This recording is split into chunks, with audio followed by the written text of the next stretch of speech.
स्वस्ति श्री राधा रमणो विजयते।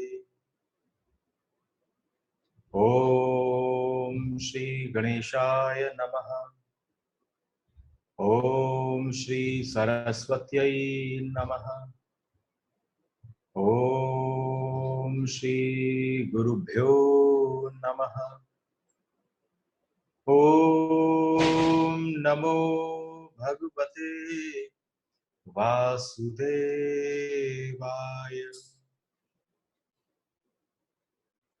ओम लंबोदरम परम सुंदरम कदंतम रक्तांबरम त्रिनयनम परमं पवित्रम उद्य दिवाकर करोज्ज्वल कायकांतम विघ्नेश्वरम सगल विघ्नहरम नमामि। बर्हापीडम नटवर वपुः कर्णियो कर्णिकारं बिभ्रद्वास कनककशं वैजयन्तीं च मालाम्। रन्ध्रान् वेणोरधरसुधया पूरयन् गोपवृन्दै वृन्दारण्यं स्वपदरमणं प्राविश्य गीतकीर्तिः। अहो बकीयं स्तनकालकूटं जिघांसया पाय यदप्यसाध्वी लेभे गतिं धात्र्युचितां ततो अन्यं कं वा दयालुं शरणं व्रजेम।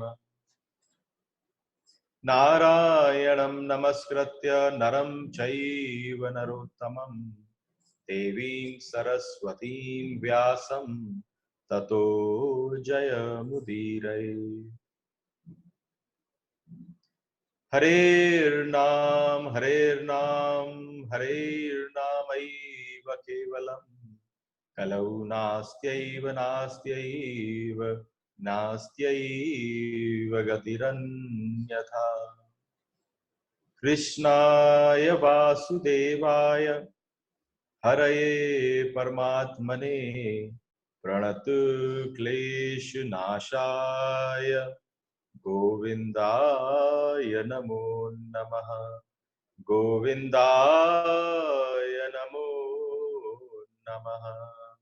हरे कृष्ण कृष्ण कृष्ण हरे हरे, हरे राम राम राम हरे हरे। जय जय श्री राधे, जय जय श्री राधे, जय जय श्री राधे। आप सबको मेरा प्रणाम।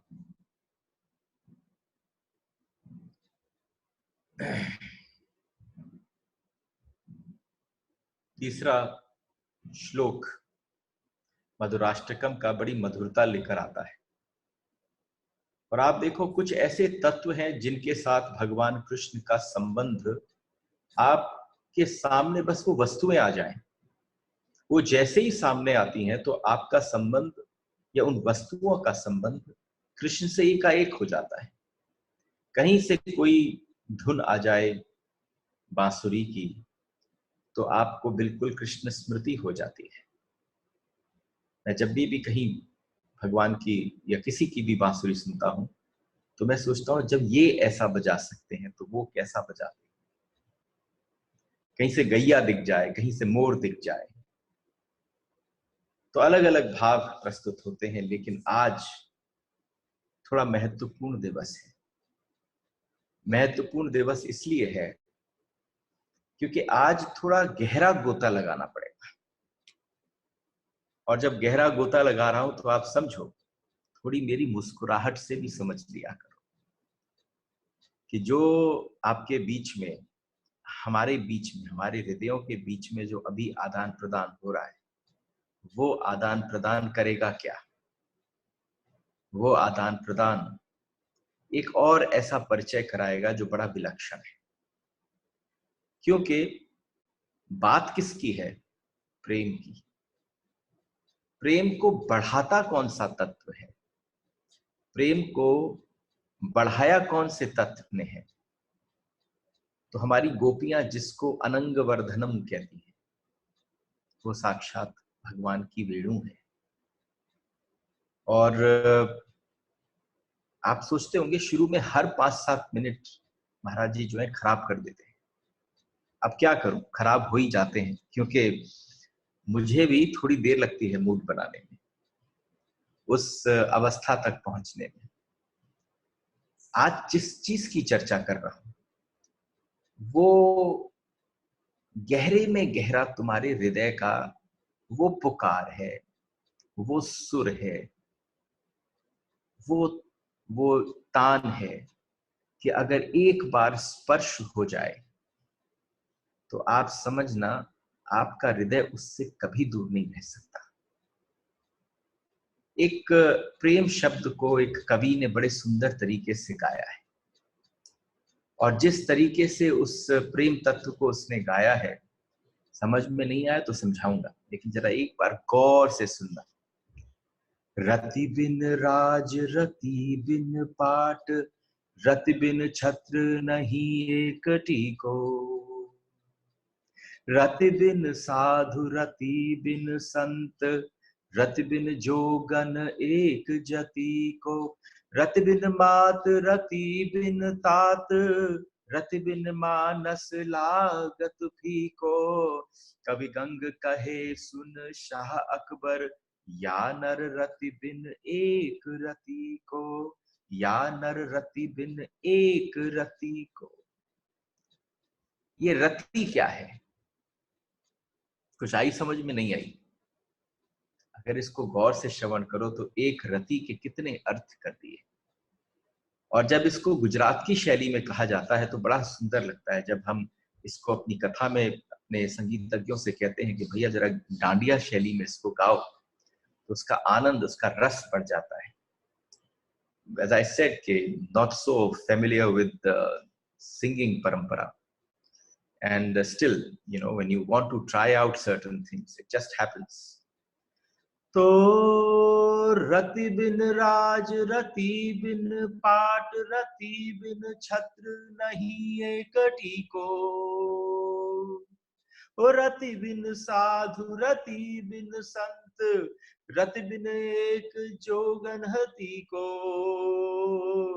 रति बिन मात रति बिन तात, रति बिन मानस लागत फीको।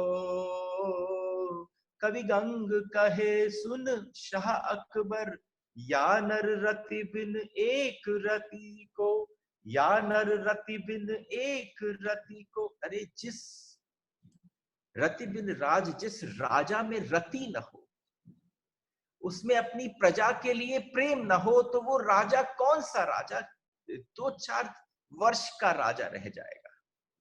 जिस राजा में रति न हो उसका छत्र एक दिन नहीं टिकेगा।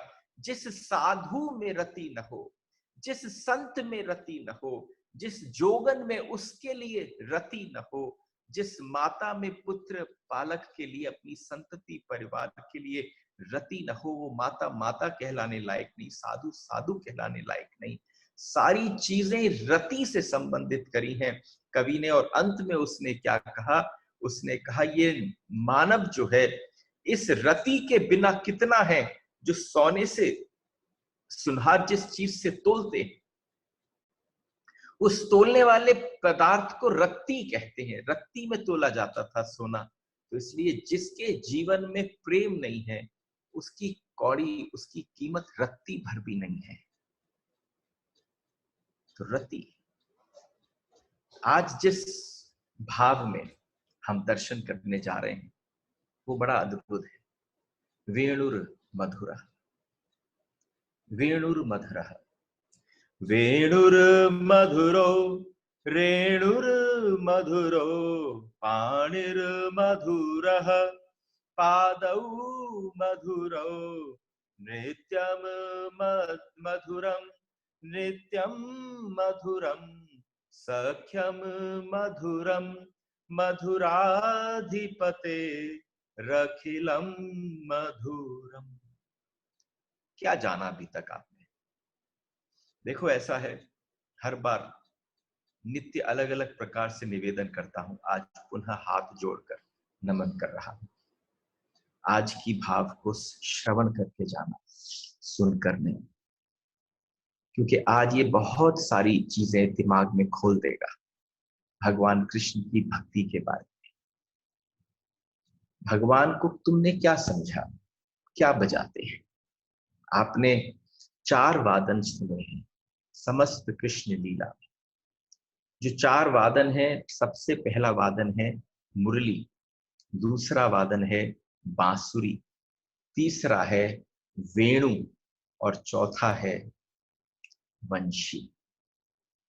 लेकिन अगर आप शब्दकोश उठाएं, अगर आप डिक्शनरी उठाएं हिंदी की, तो आप पाएंगे कि ये सारे शब्द पर्यायवाची लगते हैं, लेकिन कृष्ण लीला में ये चारों शब्द अलग अलग हैं। कई बार ऐसा होता है कि बहुत बड़े बड़े जो बांसुरी वादक हैं, जब उनके साथ कभी भेंट होती है और जब उनके पास साथ ये बात आप आपस में शेयर होती है, तो जो रस उनको इसको श्रवण करने में आता है, तो कितने कहते हैं पता नहीं कि अभी हम मुरली भी बजा पाएंगे श्याम सुंदर के आगे कि नहीं। रस किस बात का है? भगवान जब बिल्कुल बाल्यावस्था में थे तो वंशी वट पर गंधर्व उतर के आ गए, और जब गंधर्व उतर कर आए तो उन गंधर्वों ने भगवान की मुरली बजाना प्रारंभ किया। भगवान का मुरली सीखना और उनका गोपाल बनने का समय करीब करीब एक सा था। जैसे ही भगवान गंधर्व आए, भगवान को वंशी मुरली बजाना सिखा के गए, तो भगवान बस कोशिश करते, और एक दिन जैसे हमने कहा बड़ा गहरा संबंध है वेणुर मधुरः और अधरम मधुरम का। इस अधर से स्पर्श कर कर जो अमृत बहता है उसको अधर मधुरम कहा जाता है, उसको अधरामृतम कहा जाता है। स्पर्श किससे हो रहा है? सुष्ट चुंबितम। भगवान उस मुरली को अपने अधरों से, होष्ट से चुंबित कर कर उसको अपने होष्टों से स्पर्श करा रहे हैं। ऐसे ही थोड़ी ना किसी चीज को स्पर्श करा ले। तो मुरली भगवान ने बजाई है। ठीक है, बहुत सारे रसिक जन भी बैठे हैं, और जो रसिक जन बैठकर श्रवण कर रहे हैं, जरा गौर से श्रवण करना। भगवान ने मुरली बजाई केवल गैयाओं के लिए, क्योंकि एक बार जब हमारी राधिका रानी से भगवान ने कहा हमारी मुरली सुनो हम कैसी बजाते हैं, तो हमारी राधिका रानी ने कहा या मुरली अधरान धरी अधरान धरूंगी। ये झूठी हो गई, ये गैयाओं ने सुन ली है, मैं वो सुनूंगी जो मेरे लिए बजाई जाएगी, केवल मेरे लिए बजाई जाएगी। तो हमारी राधिका रानी ने मुरली कभी श्रवण नहीं करी। दूसरा वादन क्या है? दूसरा वादन है बांसुरी। और बांसुरी किसको कहते हैं? एक बार हमारे ठाकुर जब निकुंज लीला में प्रवेश कर रहे थे, तो राधिका रानी उनको आंख मिचौनी के दौरान कहीं ऐसी छुप गई और कातर भाव से राधे राधे राधे कहकर वन में प्रवेश किया। और जब वन में प्रवेश करते घुसते चले गए, तो उस राधे के स्वर से जरा एक बार कल्पना करो कि जिस समय पर भगवान बोलते होंगे, हम कहते हैं हमारी जीभा पर आकर सरस्वती नृत्य करे, और उसका जो नृत्य है, उनके नृत्य से उन सरस्वती की जब जीभा पर, परमहंसों की जीभा पर जब सरस्वती आकर नृत्य करती हैं, और उन्होंने जो पाजेब धारण कर रखी है, जब ठप ठप कर कर हमारी जीभा पर उनके चरण पड़ते हैं और सारे पाजेब के जो छोटे छोटे घुंघरू हैं वो बिखर जाते हैं, तो वो बिखरे हुए घुंघरू क्या हैं? वो उन शब्दों के रस का भावार्थ है जो सामने बैठे वाले श्रोता उसको सुनते। तो आप कल्पना कर सकते हैं, जब सरस्वती आकर जीभा पर नृत्य करती है तो परमहंस बोलते हैं, सुखदेव जैसे बोलते हैं, हम जैसों की गिनती कहां है। लेकिन जिस अवस्था में, जिस समय पर भगवान श्री कृष्ण बोलते हो, उस समय सरस्वती में सामर्थ्य नहीं कि भगवान की जीभा पर आकर नृत्य करे। सरस्वती सामने प्रकट हो जाती हैं, और जब सरस्वती प्रकट हुई तो सरस्वती प्रकट होकर भगवान से निवेदन करती हैं कि मुझे स्वीकार कर लीजिए। उन सरस्वती को हमारे गोविंद तिरस्कृत करते हैं, तिरस्कृता सरस्वती जड़ हो गई, बांस के रूप में उगी।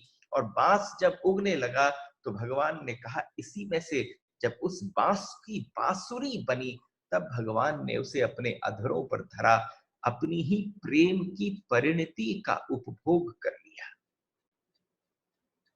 तो मुरली किसके लिए बजाई? मुरली केवल गैयाओं के लिए बजाई। बांसुरी कौन है?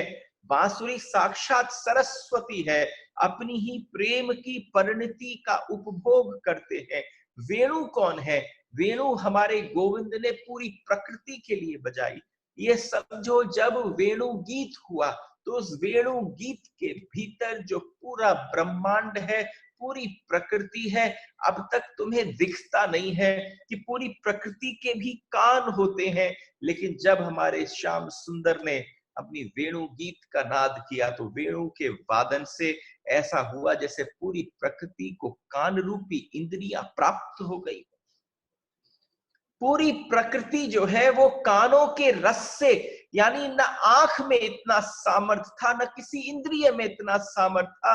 पूरी प्रकृति, चाहे वो कोई पक्षी हो, चाहे वो कोई पशु हो, चाहे वो नदी हो, चाहे वो पहाड़ हो, चाहे वो चारों तरफ का कैसा भी छटा हो, उस सारी प्रकृति के कान प्रकट हो गए हों। वेणुनाद का आनंद पूरी प्रकृति ने लिया, इसलिए कह पाई प्रकृति वेणुरु मधुरा, इसलिए कह पाई वेणुरु मधुरा। तो आप समझे क्या है वेणुरु मधुरा। और वेणु के भी बहुत सारे रूप हैं। जिस समय पर जब वेणु बजती है तो दो प्रकार के योग प्रकट होते हैं। एक योग होता है वियोग का पक्ष, एक होता है संयोग का पक्ष। जिस समय जिसकी अवस्था जैसी हो, देखो ब्रज को भाव बता रहा हूं, जिस समय वेणु गीत हुआ, जिस समय वेणु नाद हुआ, उस समय समूचा ब्रज जो है दो भावों में बट गया। वहां पर कोई नारी नहीं रह गई, वहां पर कोई कृष्ण, वहां पर कोई गोप नहीं रह गए।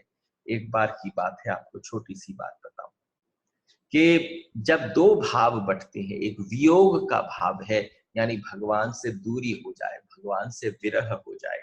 जब कभी आपको भविष्य में उद्धव गोपी संवाद सुनाएंगे तो उद्धव से भगवान कृष्ण कहते हैं, हे उद्धव, तू मेरे बारे में क्या नहीं जानता, तू मेरे द्वारका का सबसे बड़ा मंत्री है, तू मेरे बारे में सब कुछ जानता है, मेरे हृदय की छोटी छोटी संवेदना को जानता है, मेरे पास जितनी तिजोरी धन सामर्थ्य ऐश्वर्य है उस सबको जानता है। उस सब में से भी जो सबसे बेशकीमती चीज है मेरे पास, इस मथुरा में जो सबसे ज्यादा अनोखी वस्तु है मेरे पास, वो वस्तु जो है, वो मेरे पास जो सबसे बड़ा हीरा है, वो हीरा मैं दे आया हूं ब्रज में। वो हीरा मेरा विरह भक्ति का है। मैं जब किसी को हद से ज्यादा प्रेम करता हूं तो मैं अपने दिल के उस भाव को, हीरे को, जो विरह भक्ति है, मेरा जो वियोग है, उस वियोग के रस को, उस वियोग के आनंद को किसी को सौंप देता हूं। क्योंकि उसके वियोग में जो योग है उसमें कृष्ण है, इसलिए कृष्ण को योगेश्वर कहा जाता है। उस वियोग में जो योग व्याप्त है वो मैं हूं। तो मैं तेरे को इसलिए ब्रज गोपियों के पास भेजता हूं कि तू जा एक बार वहां पर और उन गोपियों से जाकर कहे कि वो तुझे विरह सौंप दे। मेरा विरह जो मेरा सबसे अद्भुत रत्न है, इस पूरी वृंदावन की लीला का जो सबसे परम माधुर्य भाव है, वो विरह भाव है, वो वियोग का भाव है।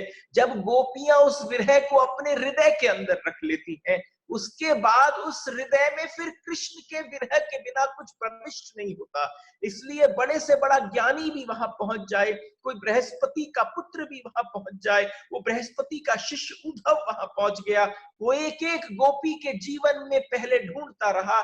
यहाँ तो हर जगह संयोग दिखता है, कहीं वियोग नहीं दिखता। दो ही भाव है कृष्ण लीला के, एक को कृष्ण की अनुभूति होती है, एक को कृष्ण का वियोग होता है, लेकिन इन दोनों दोनों अवस्थाओं में वो ढूंढता रहा कि कहीं मुझे विरह मिल जाए जो मैं कृष्ण के पास वापस ले जाऊं। लेकिन विरह जो था वो इतनी बड़ी तिजोरी के भीतर गोपियों के अंदर भरा पड़ा था। इस वियोग को किसने प्राकट्य किया? एक एक गोपी का हृदय जिस भाव को कह पाया उसको कहते हैं वेणुरु मधुरा। उस अवस्था को कहते हैं वेणुरु मधुरा। आपको सच बताऊं, भागवत में भी कृष्ण कथा कहने में इतना रस नहीं आता। ये उसको जैसे निचोड़ निचोड़ कर इकट्ठा कर दिया जाए, जो सारे के सारे सार को एक जगह इकट्ठा कर दिया जाए। मधुराष्टकम वो भाव है। हम वहां 5, 6, 7 घंटे कथा कर पाते हैं कृष्ण की, और सारी लीलाओं की कथा होती है। कथा कैसी होनी चाहिए? कथा ऐसी होनी चाहिए कि भगवान 7 ही दिवस को आओ, लेकिन सिर्फ यही भाव श्रवण करना है और कोई भाव श्रवण नहीं करना। कोई भी पूरे श्रीमद् भागवत में से एक भाव उठा। एक वेणु गीत में भाव आता है, तव कथामृतम तप्त जीवनम। जब तव कथामृतम आया और गोपियां कब भूली? गोपियां तब भूली जब वो भटक रही थी ब्रज में, वो कृष्ण को ढूंढ रही थी। उन्होंने तब कहा तव कथामृतम, और आपस में एक दूसरे के साथ जो उन्होंने चर्चा प्रारंभ करी, ये हमारी जो दशा हो गई है, हम फिटमारी सी डोल रही हैं। कृष्ण बीच में से अंतर ध्यान हो गए हैं, कृष्ण हमारे साथ थे कहीं गायब हो गए हैं। अरे ऋषि हे ब्रह्मा, तुम समझ मत लेना कि किसी और ने हमारी इतनी दुर्गति करी है। अगर दुर्गति करानी हो अपनी, अब समझना भटकना हो कृष्ण विरह में, तो एक ही तरीका है कि तब कथामृतम, कथा की शरण में आ जा, तब आ जाना। उस भाव को कहा वेणुरु मधुरः। वो भाव प्रकट कब हुआ? वो भाव तब प्रकट हुआ, अभी तो मैंने इससे आगे की बात कही नहीं है। तभी तो मैंने आपसे कहा कि आज का दिवस बड़ा अद्भुत है, विलक्षण है। मेरे हृदय की भावना है, जिस स्वर को लेकर उठता हूं, जिस स्वर के साथ सोता हूं, वो भाव कौन सा है? वो भाव ही वेणुरु मधुरा है।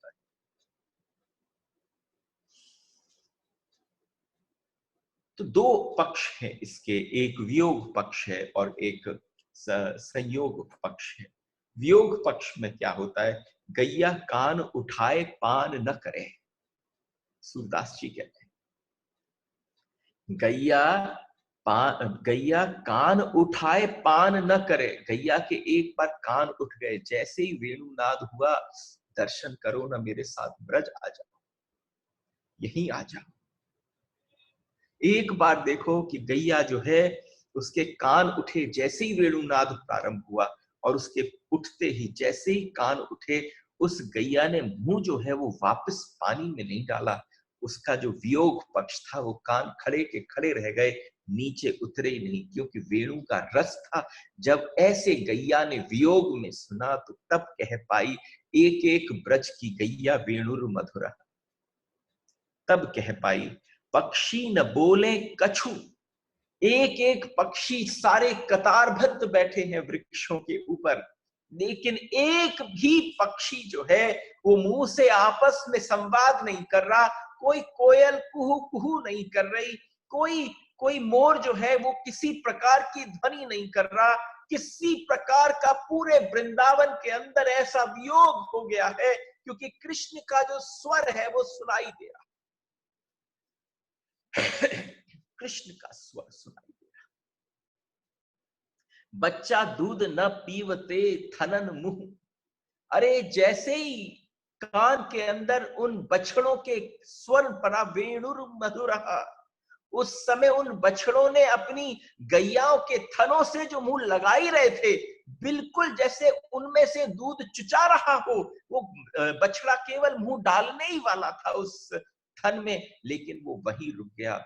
उसका मुंह जो है वो थनों तक नहीं पहुंचा। मुख लाग ठाड़े रहे, मुख लगाकर ठाड़े रहे। ग्वाले दोहनिया लिए दोहत न। ग्वाले बैठे थे, दूध दोहने को तैयार थे, लेकिन उन्होंने दूध दोहना छोड़ दिया।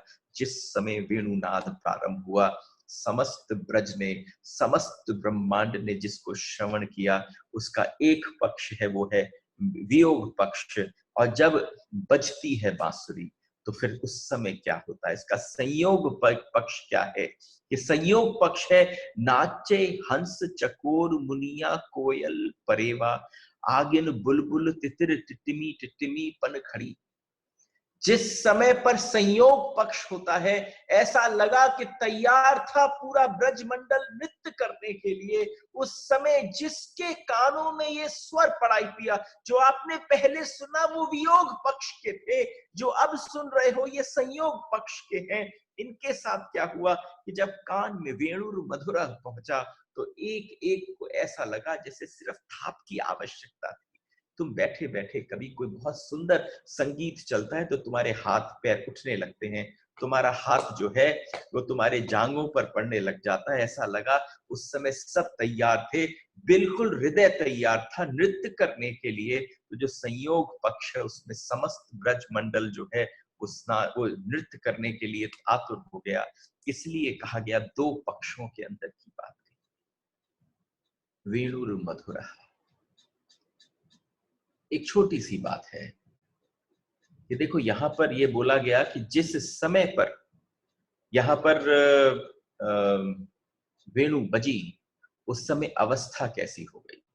उस समय अवस्था ऐसी हो गई जैसे समस्त ब्रह्मांड जो है वो सारा वृंदावन में आ गया हो, ब्रज में आ गया, और हर एक चीज के अंदर भाव अलग हो गए। गिरिराज ने कैसे बोला? अरे भाई, गिरिराज जो है वो तो बैठकर इंतजार कर रहा था कि ठाकुर कब अपना वेणुनाद छेड़ेंगे। जिस समय भगवान कृष्ण अपना वेणुनाद छेड़ेंगे तो उनको कहा गया है हरिदास वर्य। देखो क्या होता है जब आपके आगे, कहते हैं ना, जब किसी वैष्णवन के संग बैठ जाओ और किसी के भाव आप तक आ रहे हैं, यहां से कम आ रहे हैं, लेकिन अगर भाव आ रहे हैं तो आप समझो मेरी जो मुख्य श्रोता है मेरी मां सामने बैठी।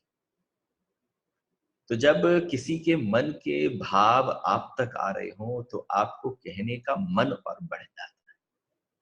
तो जब मन बढ़ जाता है तो आप समझो वेणु का वर्णन हो और गिरिराज का वर्णन न हो, ये कैसे संभव? गिरिराज के साथ क्या होता है? आप सब गोवर्धन आते हो, गोवर्धन की परिक्रमा लगाते हो, आओ बैठे बैठे आज यहाँ पर इस काल में, जिस काल में हम जी रहे हैं, आप सबको षोडशोपचार रीति से, षोडशोपचार रीति से मानसिक रूप से गोवर्धन नाथ की पूजा करवाऊं। जब वेणुनाद होता है तो वेणुनाद सुनने के साथ साथ हमारे गिरिराज का क्या होता है? हमारे गिरिराज में जितने गड्ढे हैं वो सब भूल जाते हैं, गिरिराज कुप्पा से हो जाते हैं, सारे पाषाण जो हैं वो चैतन्य को प्राप्त हो जाते हैं। इसलिए उसे हरिदास वर्य कहा गया है। दासों में सबसे उच्च श्रेणी है गिरिराज की। तो जैसे ही वहां पर हम आसन पहुंचते हैं, भगवान कृष्ण पहुंच गए हैं गिरिराज की कंदरा में वेणुनाद करने के लिए। और जब वेणुनाद पहुंचा तो समस्त गिरिराज ने क्या किया? अरे सारे गिरिराज ने, सारे गिरि गोवर्धन ने भगवान के लिए आसन बिछाया। सबसे पहले जब आप षोडशोपचार पूजा में प्रवेश करते हो तो आसन प्राप्त होता है। आसन किसका था? कि कंदराओं और शिला का आसन प्रस्तुत कर दिया, कंदरा का और शिला का आसन प्रस्तुत कर दिया, पाद्योर पाद्यम कह दिया। उसके बाद जो जल की धारा बह रही है उससे आप उनके भगवान के चरणों को, उनके चरणों का अभिषेक कर दिया, उससे चरण धुआ दिए, चरणों को स्पष्ट कर दिया, स्पुष्ट कर दिया। उसके बाद हस्त्योर अर्घम, भगवान के हाथ में जल दिया गिरिराज ने, और वो तैयार बैठा है षोडशोपचार रीति से पूजा करने के लिए। ये कोई नए शब्द नहीं है कि आसन दे दो, पाद्योर पाद्यो पाद्यम हस्त्योर अर्घम, और उसके अर्घयांते आचमनियम, आपने हाथ धो लिए, हाथ धोने के पश्चात आपके भगवान के हाथ में जल दिया और भगवान ने उसको पान कर लिया। तो आज षोडशोपचार रीति से वेणु मधुर, वेणुर मधुर को सुनकर गिरिराज जो पूजा कर रहा है साक्षात भगवान की, हाथ में उसने आचमन दे दिया।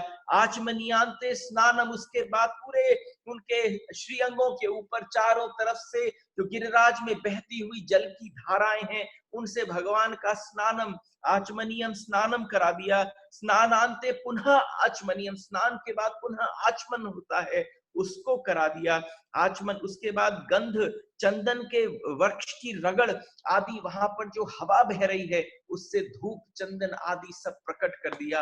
अरे भाई दिया भी जलाना होता है, तो गिरिराज के चारों तरफ जो ऐसे ऐसे टिमटमा रहे हैं, वो भंवरे डोल रहे हैं, वो जो जुगनू जो हैं वो जुगनू के झुंड इकट्ठे आ गए। उन्होंने कहा एक दिया क्या जलाओगे? गिरिराज ने कहा भगवान के सामने सब मिलकर आरती करते हैं। जुगनुओं ने भगवान के आगे इतना प्रकाश प्रकट कर दिया, अरे साक्षात जो स्वयं प्रकाश है उसके आगे जुगनू चरणों में बैठ गए और उन्होंने वहां पर भगवान के दीप प्रज्वलित कर दिया। उसके बाद वहां जितने उस पूरे परिसर के अंदर जो पुष्प वाटिकाएं हैं उन सब से पुष्प अपने आप झरने लगे, भगवान के चरणारविंद में पुष्प अर्पण हो गए। और जूही के जो वहां पर वृक्ष है उनमें से जूही के जो छोटे छोटे सफेद रंग के दल होते हैं पुष्पों के, वो ऊपर से गिरने लगे, तो ऐसा लगा जैसे किसी ने अक्षत छोड़ दिए हो भगवान श्री कृष्ण के चरणों में। वहां पर जो धूप है, वह चंदन के जो वृक्ष हैं वो अपने में से जो सुगंध छोड़ रहे हैं, वो गिरिराज ने कृपा कर दी कि हे गोविंद तुमने आज हमें वेणुर मधुरः का जो स्वर कान में डाला है, तो मेरी इस वीथीन में, इस पूरे के पूरे भाग में जो चंदन के वृक्ष है, उन चंदन के वृक्षों से आपकी धूप की सेवा हो रही है। नैवेद्य वहां पर इतने पुष्प आदि फल के पेड़ हैं, उन सब से भगवान को फल आदि अर्पित कर दिए गए, ऋतु फल दे दिया गया। और दक्षिणा किस बात की दी कि आज गिरिराज ने हमारे गोविंद को वेणुर मधुरा नाद को सुनने के बाद जो दक्षिणा दी। आप भी इस बात को श्रवण करना, श्रद्धा से बड़ी कोई दक्षिणा नहीं, श्रद्धा से बड़ी कोई दक्षिणा नहीं होती। जब दक्षिणा देने की बारी आई तो बिल्कुल चरणों में नमन करने लगे गिरिराज, उस भाव को कह दिया कि वो दक्षिणा अर्पित हो गई। उसके बाद नमस्कार किया तो पेड़ों को हिला हिलाकर नमस्कार किया, पूरी धरती जैसे डोल रही हो इस प्रकार से नमस्कार किया। और अंत में जब नमस्कार हो जाता है तो 16वां अंग है कि हम उसकी स्तुति करते हैं। जिसकी पूजा करी वो स्तुति क्या है भाई? वो स्तुति जो है, वहां पर जितने पक्षी बैठकर इस पूजा पाठ को देख रहे थे उन सब ने एक साथ चहचहाकर जब भगवान की पूजा को देखा तो उन्होंने जो जो स्वर निकाले वो गिरिराज की तरफ से हमारे गोविंद के चरणारविंद में स्तुति थी। ये है हमारे गोविंद की षोडशोपचार रीति से पूजा। इस पूजा को कब हुई? ये पूजा तब हुई जब वेणुर मधुरा। पहली बार में नहीं आएगा समझ में। आज जब शांति से बैठो, वैसी संडे है, इसीलिए तो मैंने कहा कि आज का दिवस बड़ा अद्भुत है। एक ही शब्द बहुत है, वेणुर मधुरा। इस वेणु को, इस वेणु के भाव को तो मैंने अभी तक तुम्हें 3 ही समझाए, चौथा तो समझाया ही नहीं। चौथा भाव कौन सा है? पहला है मुरली, दूसरा है बांसुरी और तीसरा भाव है वेणु, जिसको आपने सुना। चौथा कौन सा है? क्योंकि उसके बाद मौका नहीं आएगा। वेणुर मधुरा मतलब यहीं पर ही ठाकुर को चरणों में अर्पित करना होगा। जब हमारी गोपियां गोपी गीत में गाती हैं, सुरत वर्धनम शोक नाशनम स्विरत वेणुना सुष्टु चुंबितम। ये सुष्टु चुंबितम क्या है? प्रभु के होठों से जो शब्द प्रस्फुटित होते हैं, प्रभु के होठों से जो शब्द प्रस्फुटित होते हैं, उन शब्दों को हम अमृत कहते हैं, अधरामृतम। उन अमृतमय होठों से सुष्टु चुंबित लगाई हुई बांसुरी से जो ब्रह्मानंद प्राप्त होता है, शंख वेद का प्रतीक है और बांसुरी वेणु जो है वो भावों का प्रतीक है। आप जो अर्पण कर रहे हो वेणुर माधुरी को सुनकर, वो और कोई चीज नहीं, वो केवल आपके भावों का अर्पण है। एक ही काम किया जा सकता है, जैसे गिरिराज ने बताया कि भगवान को दक्षिणा दो, तो क्या दोगे कि भाई श्रद्धा रूपी दक्षिणा दी जाए तो वो सबसे उत्तम मानी जाती है। इसलिए इस वेणु को पता था कि क्या दूं, तो उसने अपनी भावों की अर्पण कर कर, भावों को प्रस्तुत कर कर, सुरों को अस्तुत प्रस्तुत कर दिया है। एक बहुत आनंदमय विषय है कि वेणु तो ब्रह्मा से भी बड़ा माना गया है। एक तुलना करी है, आप समझो, आपको लगता होगा ये सब तैयार बैठा होगा, लेकिन इतने अलग अलग शास्त्रों में से जब मन करे ना कहने का, और कोई भाव से बैठकर उसको श्रवण करता हो, तो आप समझना ऐसा लगे, अरे क्या पियोगे तुम, गिलास में कि कप में कि किसी और चीज में। अरे ब्रज में तो यूं पिया जाता था, मैं डालता चला जाऊं और तुम अपने बस होठ के पास अपनी हथेली रख लो कि मैं पिलाता चला जाऊं। ब्रह्मा और वेणु का तुलना करी गई है, ब्रह्मा और वेणु की तुलना करी गई कि ब्रह्मा के 4 मुख हैं और वेणु के 8 हैं, यानी वेणु बड़ी है ब्रह्मा से। ब्रह्मा के 4 मुख, ब्रह्मा एक कमल आसन पे बैठे और हमारी वेणु जो है हमारे गोविंद के 2 हस्त कमल पर बैठे, यानी यहां पर भी वेणु ब्रह्मा से ज्यादा बड़ी है। ब्रह्मा के पास एक हंस है और वेणु के पास हजारों गोपी रूप मानस हंस है। एक हंस है ब्रह्मा के पास और वेणु के पास हजारों मानस हंस हैं। ब्रह्मा वेद सिखावे और हमारी जो वेणु है ये लवेद सिखावे। ब्रह्मा को प्रसाद में पानी भी ना मिलो, लेकिन हमारी वेणु को प्रसाद में अधरामृत मिला। ब्रह्मा ने 10,000 वर्ष तक तप किया तो भी दर्शन न मिला, और वेणु को कभी उन्होंने अपने दर्शन से दूर नहीं रखा। ब्रह्म के ब्रज में पेड़ भी ना बनाया और वेणु को कभी अपने से दूर न किया। ब्रह्म के 4 श्लोक दिए तब जाके उसको ज्ञानी बनाया, जिसको हम चतुश्लोकी भागवत कहते हैं। लेकिन वेणु को खूब राग रागनियां पिलाई तो भी कभी ज्ञानी न बनाया, क्योंकि ज्ञानी बनाकर बुद्धि बढ़ानी थी। यहाँ वेणु को केवल हृदय के भाव में बसना था। और सबसे बड़ी बात कि गिरिराज उठाए तो भी हमारे गोविंद टेढ़े न हुए, लेकिन जैसे ही ये छोटी सी वेणु उठाई हमारे गोविंद त्रिभंग हो गए, 3 जगह से टेढ़े हो गए। ऐसी महिमा है वेणुनाद की। और वेणुनाद की जो महिमा है, इसको अगर कह दिया जाए तो आप समझो अधूरी रह जाएगी बात, कि जब हमारे भगवान ने चौथा वर्णन प्रस्तुत किया तो सुधीर जी ने बड़ा सुंदर भाव लिखा कि अभी मैंने 3 ही बोले हैं। तो गैयाओं के लिए सुनाई मुरली, गैयाओं ने जो सुनी सो थी मुरली, और सरस्वती के लिए जो सुनी वो थी बांसुरी, प्रकृति ने जो सुनी वो थी वेणु, लेकिन श्री राधा रानी ने जो सुनी, जो राधा रानी ने श्रवण करी, वो थी वंशी। जब भगवान ये कहने लगे कि 3 बज गई, राधा ने अभी तक सुनी ना है, मेरी प्रिया जी ने अभी तक मेरा वेणुनाद नहीं सुना, कैसे सुनेंगी?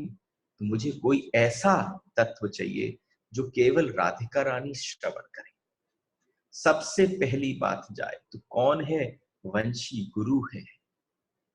वंशी जो है वो साक्षात गुरु है। जब वंशी को कहा गया कि कौन वंशी बनकर आएगा, तो सबके सामने प्रस्तुतिकरण हो गया। भगवान ने कहा कि अधरामृत का पान नहीं होगा। क्यों? मुरली अधर से बज सकती है, बांसुरी अधर से बज सकती है, अधरामृत प्राप्त हो सकता है, लेकिन वेणु भी बज सकती है जहां पर स्पर्श हो जाए, लेकिन क्या वंशी नहीं बजेगी अधरामृत से? कि वंशी किससे बजेगी? मेरे प्राणों से। जो मेरे प्राण में बसा होगा, उसी का प्राण जब मैं अपने प्राण फूकूंगा उसमें, वंशी उसका नाम ले लेगी, वंशी उसका नाम लेकर पुकारेगी। तो ऐसे ही वंशी तैयार नहीं हो गई। महारुद्र आए, उन्होंने भगवान से कहा कि अधरामृत का पान नहीं, आपके प्राण जब आप फूको मुझ में तभी मैं बोलूं, ऐसी कृपा कर दो। महारुद्र आ गए वंशी बनने के लिए, और जब महारुद्र आए वंशी बनने के लिए, तो आज भगवान ने वंशी की 1 साल तक, जब भगवान को पाने के लिए रास में प्रवेश से, तो सबसे बड़ा जो आभूषण है रासलीला का, वो कौन सा आभूषण है? वो आभूषण और कोई नहीं, वो आभूषण साक्षात वंशी। उस वंशी को ही आकर्षणी शक्ति कहते हैं।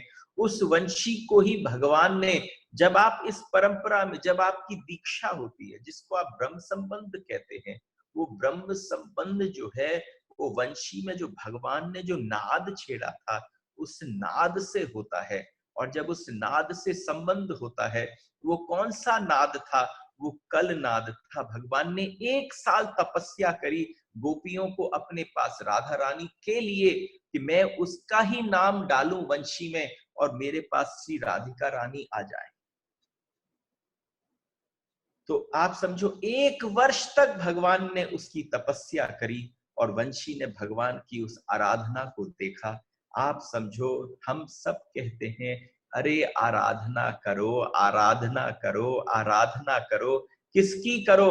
अरे भगवान कृष्ण की आराधना करो। उस आराधना के बीच में जो राधा है, वो राधा ही तो आराधना है, और कोई आराधना नहीं है। वो राधा की ही आराधना को कृष्ण कह रहे हैं। आज जब वंशी सामने प्रस्तुत हुई और शरद ऋतु की रात्रियां प्रकट हो गईं, उन शरद ऋतु की रात्रियों में भगवान ने कह दिया, हे वंशी, आज मैं तेरा प्रयोग करूंगा, मैं तेरे को छोटा सा विनय करता हूं। तो कृष्ण ने वंशी से क्या विनय किया? कृष्ण ने कहा, हे वंशी महारानी, मैंने तेरे को अपने हस्त कमलन पे विराजमान कराकर अपने पलकों से पंखा झला है और अधरामृत का तुझे पान कराया है, सब प्रकार से तेरी सेवा करी है। आज तू मुझे अपना सेवान रूप दे, आज तू मुझे एक प्रसाद दे। तो वंशी कहने लगी, अरे आनंदित हो गई। ब्रज मुकुट मणि की ऐसी विन सुनकर वंशी कहने लगी गदगद होकर, आज्ञा दो गोविंद, क्या करूं? हे गोविंद, आप आज्ञा दो कि मैं क्या आपकी सेवा में प्रस्तुत करूं। तो मेरे गोविंद ने आज जो भाव कहा, उसको लेकर चले जाओ। एक बार उसको श्रवण करो कि वंशी से जब भगवान ने विनय किया कि रासलीला में प्रवेश के समय पर तुम मेरे को अपना सेवानुरूप दो, मुझे वो सेवा दो जो मैंने तुम्हारी इतनी सेवा की। तो वंशी ने कहा, बताओ गोविंद। आज कृष्ण कहते हैं वंशी से, कृष्ण कहते हैं, मैं जिन गोपीन की खिड़कीन के नीचे फिरकी सा बना फिरा हूं, यहाँ पे ये सारी निठरी, ये सारी गोपियां आंख मार मार कर कहती हैं, देखो नंद के लाला को और कोई काम नहीं है हमारी गलियों में भटकने के अलावा, आज और कोई मेरी इच्छा नहीं है। जब मैं इस वंशी का नाद छेड़ूं तो मेरी सारी प्राण प्रिय गोपियां लटकती मटकती सटकती झटकती चली आवे और चरण पहाड़ी पर जाकर हमारे गोविंद विराजमान हो गए। और वहां जाकर उन्होंने वंशी का नाद कर दिया। और जब वंशी का नाद किया तो उन गोपियों के हृदय में, अभी श्री राधा रानी ने न मुरली सुनी, न बांसुरी सुनी, न वेणु सुनी, लेकिन जिस भाव को राधा रानी ने श्रवण किया, उसको रसखान ने क्या कहा? रसखान एक ऐसे कवि हैं जिन्होंने साक्षात श्री कृष्ण की सेवा में ऐसे ऐसे पद दिए। तो रसखान नाम है उनका। और रसखान किसके बारे में कह रहे हैं? जो रसों की खान है। रसों की खान कौन है? कि वंशी जो है वो रस की खान है। और उन्होंने क्या कहा? उन्होंने कहा, बड़े शांति से श्रवण करना, बजी है बजी रस खान बजी है, बजी है रस खान बजी है, सुन के कोई गोप कुमारी न जी है। बजी है वंशी बजी, ऐसी बची है वंशी कि कोई गोप कुमारी उसको सुनकर जी न पाई है। और अगर जी भी है कदाचित कोई, अगर जी भी है कदाचित कोई, तो कामनी हाल बेहाल सो हुई अजी है। जिस किसी ने एक तो उसको सुनने के बाद कोई जी नहीं पाई, तो तुम समझ जाओ ना, जब तुम मधुराष्टकम श्रवण कर रहे हो और उसमें तुमने वेणुर मधुरा सुना, तो वेणु मधुरा में भी एक भाव आता है कि वेणु के अलग अलग भाव हैं। एक मुरली है, वेणु है और पराकाष्ठा है। वो पराकाष्ठा क्या है कि भाई पराकाष्ठा जो है वो साक्षात वंशी है। अरे इस वंशी से बचने का कोई उपाय है? तो रसखान कहते हैं अजी है बचाव को कौन उपाय। अरे इससे बचने का उन गोपियों के पास कोई उपाय नहीं है, क्योंकि उन्होंने अपने प्राण में कृष्ण को रख रखा है और कृष्ण अपने प्राणों से गोपियों को बुला रहे हैं, आवाहन कर रहे हैं। आवाहन करने के साथ साथ गोपियों ने जिस भाव से उत्तर दिया है उसकी अवस्था विलक्षण है। एक श्लोक कहता है, राधा कृष्णात्मिका नित्यम, राधा कृष्णात्मिका नित्यम, राधा कृष्णो राधात्मको ध्रुवम। राधा सदा कृष्णमय है और श्री कृष्ण नित्य राधामय है। ऐसी वृंदावेश्वरी राधा की हम आराधना करते हैं। अरे आपकी सारी आराधनाओं के बीच में जो वंशी विराजमान है, जो आपको आकर्षित करती है गोविंद के प्रति, वो साक्षात और कोई नहीं है, वो साक्षात राधा रानी। वो जो भाव है अवस्था का, क्योंकि एक छोटी सी अवस्था सुनना, जिस समय पर हमारी राधा रानी की सेवा हो रही होती है, उस संपूर्ण सेवा के बीच में सब कोई चली जाती हैं, अष्ट सखियां भी जिस समय चली जाती हैं, जिसको निगूढ़ भाव की सेवा कहते हैं, जिस समय पर और कोई विराजमान नहीं होता, उस समय भी वहां पर वंशी विराजमान होती है। उस निगूढ़ सेवा में भी जब मंजरियां चली जाती हैं, गुण मंजरियां चली जाती हैं, जब दासियां चली जाती हैं, जब अष्ट सखियां चली जाती हैं, जब ललिता विशाखा भी चली जाती हैं, उस निगूढ़ सेवा के मध्य में जो विराजमान रह जाती हैं, वो साक्षात वंशी है। जब वंशी वहां बैठकर जो राधा कृष्ण का वार्तालाप सुनती है, जब भगवान उसको अपने अधरों के सम्मुख पास में रखते हैं और जैसे ही उसमें प्राण की फूंकते हैं, तो वंशी उनके हृदय के भाव को प्रकट करती है।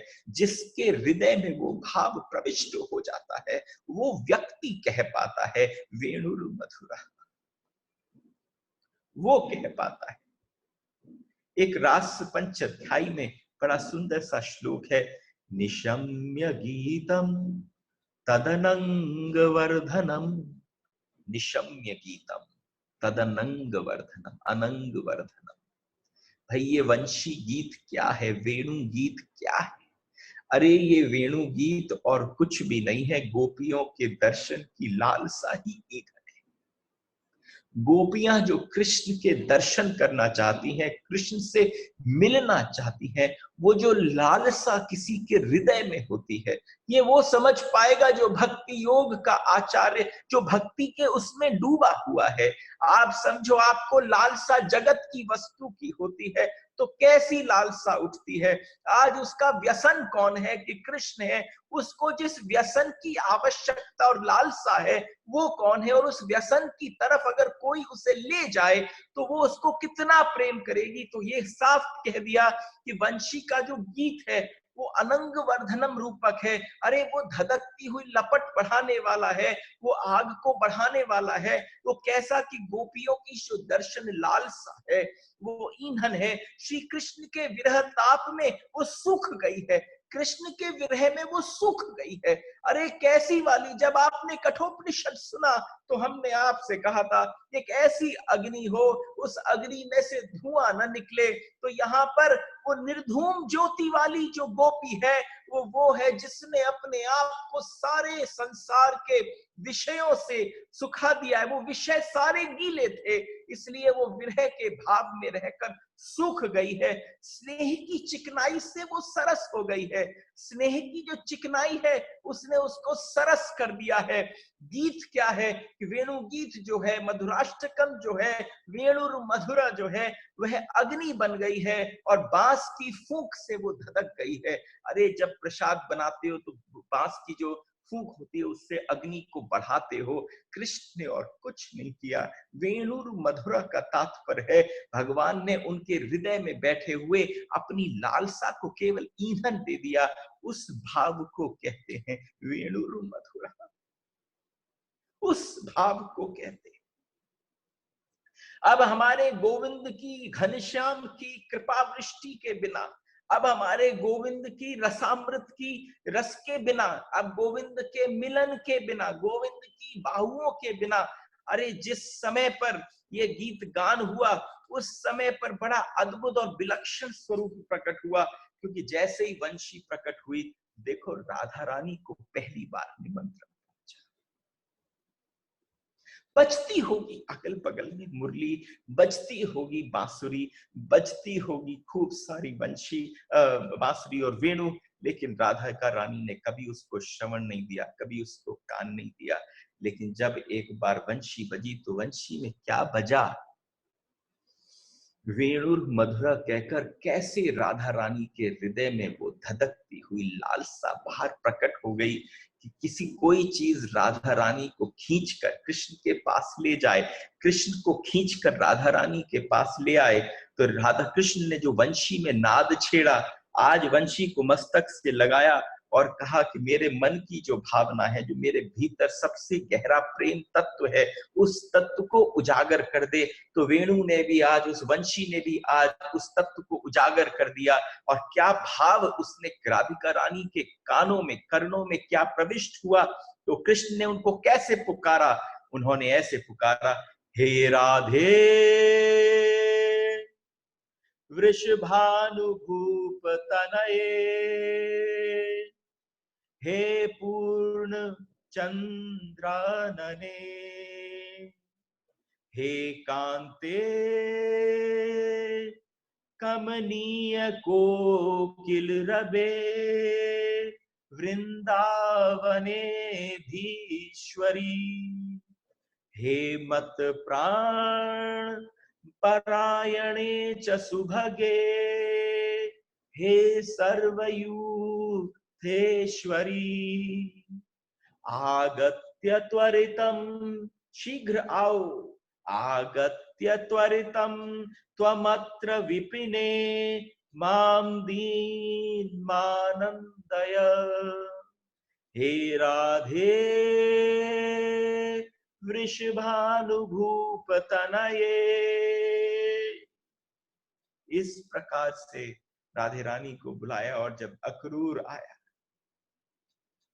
और जब अक्रूर आया, तो जब हमारे ठाकुर प्रिया जी से मिलने के पास गए, तो उन्होंने जाकर राधा रानी के हाथ में जो सौंपा, वो उन्होंने क्या सौंपा, हे राधे, ये संपूर्ण रस जो आपसे मुझे मिला, जो इस वंशी में प्रविष्ट हो गया, ये मैं आपको सौंपता हूं। क्यों?